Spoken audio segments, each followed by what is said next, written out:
அவங்க பரம்பரை சொத்து இருக்கலாம். அந்த பரம்பரை சொத்தை வந்து பார்த்திங்கன்னா பல மடங்கு விலை ஏறி இருக்கும்போது விற்று இருக்கலாம். அல்லது அவங்க வந்து பார்த்திங்கன்னா வந்து அவருடைய கணவர், அவரை சார்ந்தவங்க, அவர் கணவர் சம்பாரிச்சிருக்கலாம். இல்லை வந்து குடும்பத்தில் பாகப்பிரிவின் மூலமாக கிடச்சிருக்கலாம்.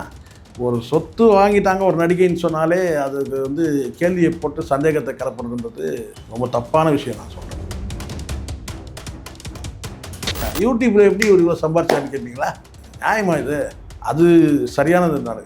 அவங்களுக்கு தான் தெரியும் அந்த பணம் எப்படி வந்தது. இது அவங்க பாகப்பட்டு வந்திருக்கலாம். இல்லை வந்து இன்றைக்கி லாட்ரி சீட்லாம் கிடையாது சரிங்களா? லாட்ரி அடித்தா ஊருக்கே தெரிஞ்சிடும் மணிமேகலைக்கு லாட்ரி சீட் விழுந்திருக்குன்னு சொல்லிட்டு. ஸோ கலங்கம் கற்பிக்கக்கூடாது. ஒரு பெண்ணுன்றதுனாலேயே வந்து அவன் வந்து சொத்து வாங்கினது எப்படி சொல்லி இதெல்லாம் பொறாமையில் கிளப்பி விடுறது. அதுவும் குறிப்பாக இந்த விஜய் டிவியில் தான் இது வேலை செய்கிறவங்க தான் இந்த மாதிரி சர்ச்சை. ஏன்னா அங்கே தான் அரசியலே நிறைய நடக்குது. மாக்காப்பாவை எடுத்துங்க. அப்போ அவங்களாம் கிட்டத்தட்ட ஒரு 10 வருஷம் 15 வருஷம் இருக்கிறாங்கன்னா பிரியங்கா இருக்கிறாங்க. ஏன் பிரியங்கா மேலே கேள்வி வரல? அவங்க வீடு வாங்கலையா? அவங்க அப்படி கிடையாது. இங்கே வந்து என்னென்னா ஒரு குறிப்பிட்ட ஒருத்தர் மேலே ஏதாவது சர்ச்சையை கிளப்பினா அது அவங்க சைட்லேருந்தே வருது, எங்கள் சைட்லேருந்து வருது. அது வந்து விஜய் டிவி தரப்புலேருந்தே வந்து கிளப்பி விடுவாங்க. எப்படி வாங்கினேன், அது எப்படி வந்துச்சு, இது எப்படி வந்தது. அப்போ 4 வீடு வாங்கியிருக்காங்கன்னா அவங்க எவ்வளோ இஎம்ஐ கட்டுறாங்க, அவங்களுக்கு என்ன இன்கம்மு, அவங்களுக்கு என்ன சோர்ஸு, யார் சப்போர்ட் பண்ணுறாங்கன்றதெல்லாம் தெரியாமல் நம்ம வந்து ஒரு பெண் வாங்கி வந்து சொத்து வாங்கிட்டாங்கன்றதுனாலே தப்பாக பேசக்கூடாதுல்ல. சந்தேகத்தை கலப்புறதே வந்து தப்பான பார்வை தானே அது. இதெல்லாம் யார் பண்ணுவாங்கன்னு நீங்கள் நினைக்கிறீங்க? சாதாரண பார்வையாளர் பண்ணுறது கிடையாது. அந்த சர்க்கிளில் இருக்குது மணிமேகலையோட அந்த நெருங்கிய வட்டாரம் இருக்குல்லையா, சுற்று வட்டாரம் இருக்கு இல்லையா, பொறாமை அவங்க தான் இதை ஏற்படுது.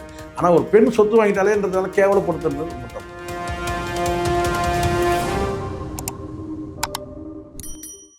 சார், சமீப காலமாக விஜய் மணிமேகலை அவர்கள் அவங்க இதில் ஹோம் டூர் வீடியோஸ் அள்ளி போட்டிருந்தாங்க. இதை பார்த்து மக்களுக்கு இவங்க வேறு ஆங்கராக மட்டும் தான் இருக்காங்க, இவங்களுக்கு எப்படி இவ்வளோ சொத்து வந்தது அப்படின்னு பெரிய சமூக வலைத்தளங்கள் எழுத ஆரம்பிச்சிட்டாங்க. அவங்கள பற்றி கொஞ்சம் சொல்லுங்கள் சார்.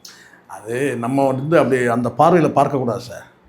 இங்கே சொத்துக்கள் வந்து பல வகையில் வரலாம். அவங்க பரம்பரை சொத்து இருக்கலாம். அந்த பரம்பரை சொத்தை வந்து பார்த்திங்கன்னா பல மடங்கு விலை ஏறி இருக்கும்போது விற்று இருக்கலாம். அல்லது அவங்க வந்து பார்த்திங்கன்னா வந்து அவருடைய கணவர், அவரை சார்ந்தவங்க, அவர் கணவர் சம்பாரிச்சிருக்கலாம். இல்லை வந்து குடும்பத்தில் பாகப்பிரிவின் மூலமாக கிடச்சிருக்கலாம்.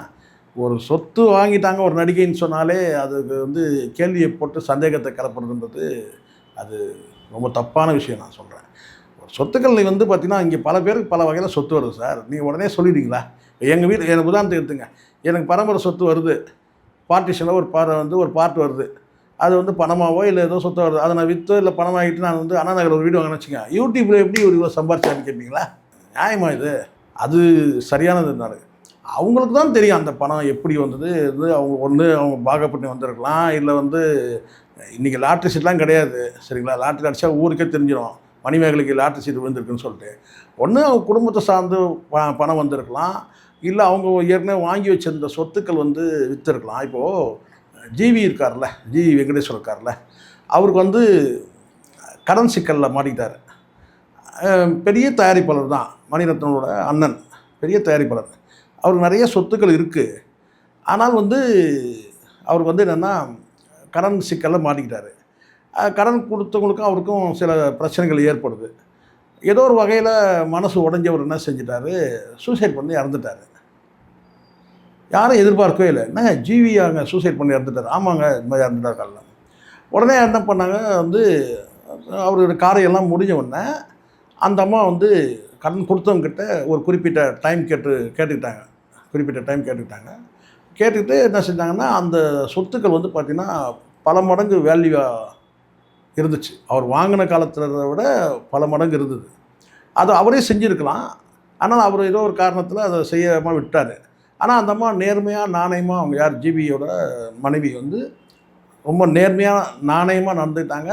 கூப்பிட்டு என்ன செஞ்சாங்கன்னா, அந்த சொத்துக்களை விற்று அந்த கடன் தொகையை அடைச்சிட்டாங்க.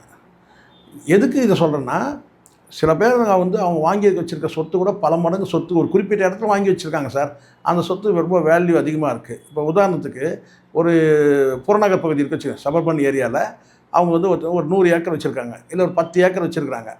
அந்த சொத்தை வந்து அவங்க விற்று வேறு ஒரு இடத்துல வாங்கினா அது அதோட கொஞ்சம் பேக்வேர்டு ஏரியான்னு வச்சுக்கோங்களேன். இல்லை இங்கே சிட்டிலே வச்சுக்கோங்க, சிட்டியில் ஒரு 1/2 கிரவுண்டு இருக்குது சார். 1/2 கிரவுண்டு வேல்யூ அதிகமாக, இப்படி சொன்னால் தான் சரியாக இருக்கும். இப்போ அரை கிரவுண்ட் வேல்யூ இருக்குது, ஒரு கிரவுண்ட் இருக்குது, அது வந்து பார்த்திங்கன்னா ஒரு 4 கோடிக்கு சேல் ஆகுது. அந்த சொத்தை விற்று என்ன செய்கிறான்னு கேட்டிங்கன்னா, கொஞ்சம் இன்டீரியராக போய் என்ன செய்கிறான்னு கேட்டிங்கன்னா வந்து ஒரு இடத்த வாங்குறாங்க, ஒரு பெரிய கிரவுண்ட் வாங்குறாங்க. அங்கே வந்து பார்த்திங்கன்னா வந்து இந்த 4 கோடி மதிப்புள்ள வந்து சொத்தை வந்து பார்த்தீங்கன்னா 4 வீடு கட்டுறாங்க. 1 கோடி ரூபாய்க்கு வீடு கட்டுறாங்க. 4 கோடி ஆயிடுச்சு, சாரி 4 வீடு ஆயிடுச்சு. அப்போ நீங்கள் உடனே கேட்பீங்களா, எப்படி 4 வீடு கட்டுறாங்க அப்படின்னு சொல்லி கேட்க முடியுமா? ஏற்கனவே அவங்க இருக்கிற சொத்து இருந்துக்கலாம். ஸோ கலங்கம் கற்பிக்கக்கூடாது. ஒரு பெண்ணுன்றதுனாலேயே வந்து அவன் வந்து சொத்து வாங்கினது எப்படி சொல்லி இதெல்லாம் பொறாமையில் கிளப்பி விடுறது. இதெல்லாம் நீங்கள் ஒரு ஆங்கரிங் மட்டும் தானே பண்ணுறீங்க, எப்படி இவ்வளோ சொத்து வருது சார்? அப்படி கிடையாது சார். இங்கே ஆங்கருக்கும் சம்பளம் இருக்குல்ல சார். இன்றைக்கி நீங்கள் சார் நீங்கள் அதுவும் குறிப்பாக இந்த விஜய் டிவியில் தான் இது வேலை செய்கிறவங்க தான் இந்த மாதிரி சர்ச்சை. ஏன்னா அங்கே தான் அரசியலே நிறைய நடக்குது. இப்போ நீங்கள் யார் வேணால் நீங்கள் எடுத்துங்க, அது மாக்காப்பாவை எடுத்துங்க, அதில் தொடர்ச்சியாக நீண்ட வருஷமாக இருக்க முடியும். ஏறக்குறைய ஒரு 20 வருஷம் அங்கே சர்வீஸ் பண்ணிடுறாங்க சார். கிட்டத்தட்ட இப்போது மாக்காப்பாலாம் வந்து எனக்கு தெரிஞ்சே வந்து ஒரு 15 வருஷத்துக்கு மேலே இருக்கிறாருல்ல. மாக்காப்பா மட்டுமே எடுத்து ஒரு 15 வருஷமாக இருக்கிறாரு. அதில் வந்து பார்த்தீங்கன்னா சினிமா பிரபலங்கள் தாண்டி இப்போது தாடி பாலாஜி இவங்கெல்லாம் சினிமா பிரபலம். பட்டு அதில் வந்து வெறும் ஆங்கராக வந்து ஸ்டாண்டப் காமெடிலாம் வந்திருந்த பல பேர் இருக்கிறாங்க. இப்போ மதுரமுத்து இருக்கிறாரு, இன்னொரு தம்பி கூட ஒருத்தர் இருந்தார்ல, நமக்கு ரொம்ப அறிமுகம்னா மதுரமுத்து. இன்னும் சில பேர் புகழ்னு ஒரு தம்பி இருக்கிறாரு, இன்னும் பல இவங்க பாலா இவங்கெல்லாம் வந்து பார்த்திங்கன்னா அதில் இருக்கிற பேர் கூட சில பேர் தெரியாது, ஆனால் நீண்ட காலம் அவங்க இருக்கிறாங்க. அப்போ அவங்களாம் கிட்டத்தட்ட ஒரு 10 வருஷம் 15 வருஷம் இருக்கிறாங்கன்னா பிரியங்கா இருக்கிறாங்க. ஏன் பிரியங்கா மேலே கேள்வி வரல? அவங்க வீடு வாங்கலையா? அவங்க அப்படி கிடையாது. இங்கே வந்து என்னென்னா ஒரு குறிப்பிட்ட ஒருத்தர் மேலே ஏதாவது சர்ச்சையை கிளப்பினா அது அவங்க சைட்லேருந்தே வருது, எங்கள் சைட்லேருந்து வருது. அது வந்து விஜய் டிவி தரப்புலேருந்தே வந்து கிளப்பி விடுவாங்க. எப்படி வாங்கினேன், அது எப்படி வந்துச்சு, இது எப்படி வந்தது. ஸோ தப்புன்ற அதாவது கேட்டால் உங்கள் மைண்டில் வந்து பார்த்தீங்கன்னா தப்பாயிடுச்சுன்னா அது தப்பாகவே போயினே இருக்கும். அவங்களுக்கு தான் தெரியும் ஒரு சொத்து வாங்கினாங்கன்னா அது எப்படி வாங்கினாங்கன்றது அவங்களுக்கு தான் தெரியும். இப்போ நான் இருக்கிறேன், ஒரு பைக் வச்சுருக்கிறேன். அந்த பைக் விற்றுட்டு நான் செய்கிறேன்னா புல்லட் வாங்குகிறேன். அந்த புல்லட் விற்றுட்டு வந்து பார்த்தீங்கன்னா நான் வேறு ஒரு பைக் வாங்குகிறேன். அந்த பைக் விற்றுட்டு நான் இன்னொன்று பைக் வாங்குகிறேன். இது 4த்தையும் விற்றுட்டு நான் கேட்டால் திடீர்னு கார் வாங்கிடுறேன். ஏதோ ஒன்று அப்போ நீங்கள் என்ன சொன்னீங்க, அப்பா அவர்கிட்ட 4 பைக் இருக்குது, அது இல்லாமல் இப்போ ரீசெண்டாக கார் வேறு வாங்கியிருக்காருன்னு. ஆனால் 4 பைக் விற்றது உங்களுக்கு எப்படி தெரியும் இல்லையா? இல்லை சார், கார் வாங்கும்போது நான் கடனில் வாங்கியிருப்பேன் இஎம்ஐயில், உங்களுக்கு தெரியுமா அது? அப்போ 4 வீடு வாங்கியிருக்காங்கன்னா அவங்க எவ்வளோ இஎம்ஐ கட்டுறாங்க, அவங்களுக்கு என்ன இன்கம்மு, அவங்களுக்கு என்ன சோர்ஸு, யார் சப்போர்ட் பண்ணுறாங்கன்றதெல்லாம் தெரியாமல் நம்ம வந்து ஒரு பெண் வாங்கி வந்து சொத்து வாங்கிட்டாங்கன்றதுனாலே தப்பாக பேசக்கூடாதுல்ல. அது சந்தேகத்தை கலப்புறதே வந்து தப்பான பார்வை தானே அது. ஸோ அது செய்யக்கூடாது யாருமே. அவங்க வந்து இதே விஜய் டிவிலேருந்து ஆங்கராக வந்திருக்கிறாங்கல்ல. நம்ம வெளிநாட்டு நிகழ்ச்சிகளுக்கு ஆங்கரிங் பண்ணால் அதை விட நல்ல அமௌண்ட். அதுதான் நான் சொல்கிறேன் சார். அவங்க உழைச்சி வாங்கியிருக்காங்க. அது வந்து அந்த உழைச்சி வாங்கின சொத்தை வந்து பார்த்திங்கன்னா ஒரு குறிப்பிட்ட இடத்துல வாங்கிட்டாங்க சார். திடீர்னு இப்போது உங்களுக்கு சின்ன உதாரணம் சொல்ல பாருங்க.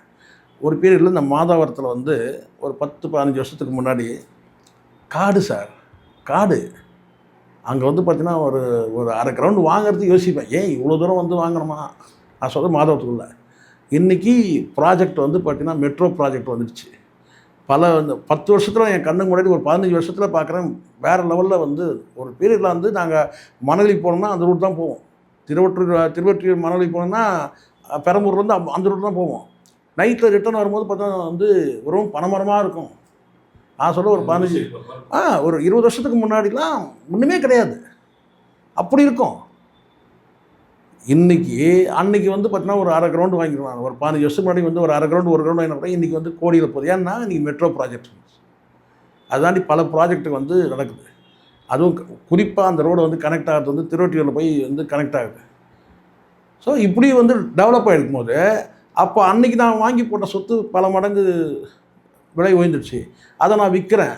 அதை விற்றுட்டு நான் இன்னொரு இடத்துல வந்து பார்த்திங்கன்னா வந்து அதை விட விலை குறைஞ்ச இடத்துல போய் ஸோ ரியல் எஸ்டேட்டில் வந்து அதுவும் குறிப்பாக அந்த வீடு கட்டுற விஷயத்தில் வந்து பேசுறது அர்த்தமாட்டுது. ஏன்னு கேட்டிங்கன்னா ஒரு இடத்துல மதிப்பு வந்து அடுத்த 5 வருஷத்தில் அப்படியே 4 மடங்கு ஆகுது சார். நீங்கள் என்ன சொல்லுவீங்க? நீங்கள் அதுக்கு 1 கோடிக்கு இருந்ததுன்னா அது 5 கோடி ஆகுது, 40 கோடி ஆகுது.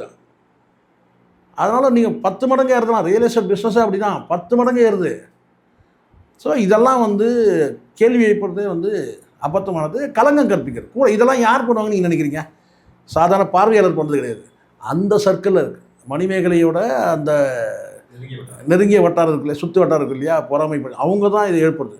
ஆனால் ஒரு பெண் சொத்து வாங்கிட்டாலேன்றதுனால கேவலப்படுத்துறது ரொம்ப தப்பு.